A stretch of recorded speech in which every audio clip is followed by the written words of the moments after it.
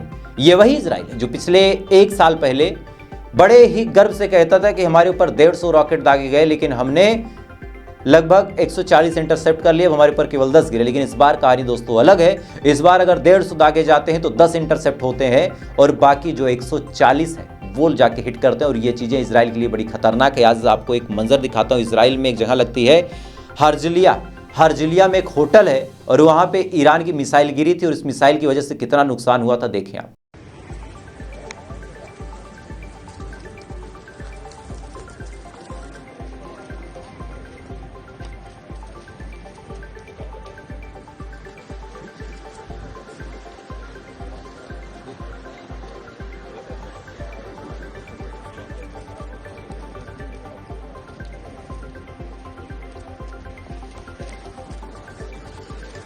इस वीडियो में दोस्तों आप साफ तौर पे देख सकते हैं कि किस हिसाब से एक होटल को खंडहर में तब्दील कर दिया ईरान की मिसाइलों। लेकिन ऐसा नहीं कि अगर ईरान हमला कर रहा है तो इजराइल खामोश है। आज बड़ी अपडेट निकल के सामने और यहां से सीज फायर की जो बात अमेरिका और इजराइल मिलकर कर रहे थे उसका उल्लंघन भी आपको बताऊंगा कि आज इजराइल ने 2 स्टील की फैक्ट्रियों पे बड़ा नुकसान किया है।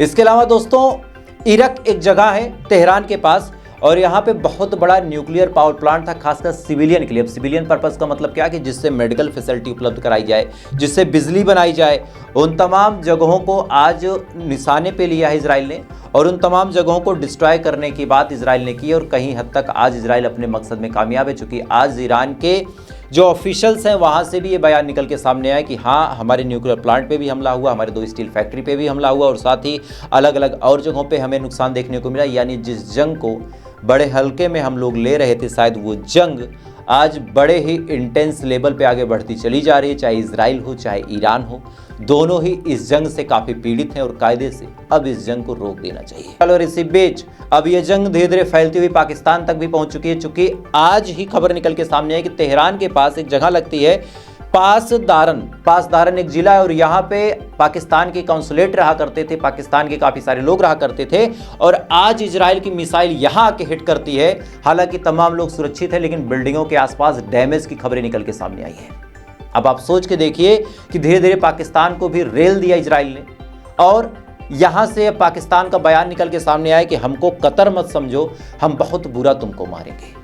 अब पाकिस्तान ने भी इजराइल को धमकी दे दी। इधर युगांडा ने ऑफिशियली ऐलान किया कि अगर इजराइल इस जंग में हारता है तो युगांडा उसका सपोर्ट करेगा, यानी इजराइल की तरफ से ईरान के खिलाफ जंग लड़ेगा। इधर अब पाकिस्तान की धमकी, इधर अमेरिका इन्वॉल्व हो रहा है। इसी बीच बड़ा आरोप डोनाल्ड ट्रंप ने लगाया चाइना के ऊपर कि चाइना जो है वो चिप टेक्नोलॉजी धीरे धीरे करके ट्रांसफर कर रहा है ईरान को और उसी टेक्नोलॉजी के दम पे ईरान टारगेट कर रहा है और इसी टेक्नोलॉजी के दम पे ईरान मिसाइलें भी बना रहा है। तो कहीं ना कहीं ईरान भी इन्वॉल्व हो गया, धीरे धीरे रशिया भी इन्वॉल्व हो सकता है और धीरे धीरे जो एक सोशल क्राइसिस आ रही है वो तो अलग की बात है, लेकिन विश्व युद्ध की तरफ ये लड़ाई आपको बढ़ती हुई देखती मिल सकती है। क्योंकि अमेरिका का कोई भरोसा नहीं है, सीज फायर के नाम पे अक्सर ये पीठ में छुरा घोंपते हैं, तो इनके ऊपर हम आप एतबार नहीं कर सकते। खैर, तो फिलहाल दोस्तों अभी के लिए बस इतना ही। बाकी थोड़ी देर बाद आपसे फिर मुलाकात होगी ऐसी किसी खबर के साथ। तब तक आप अच्छे रहें, खुश रहें, अपना ख्याल रखें, अपने देश का ख्याल रखें। जय हिंद, वंदे मातरम।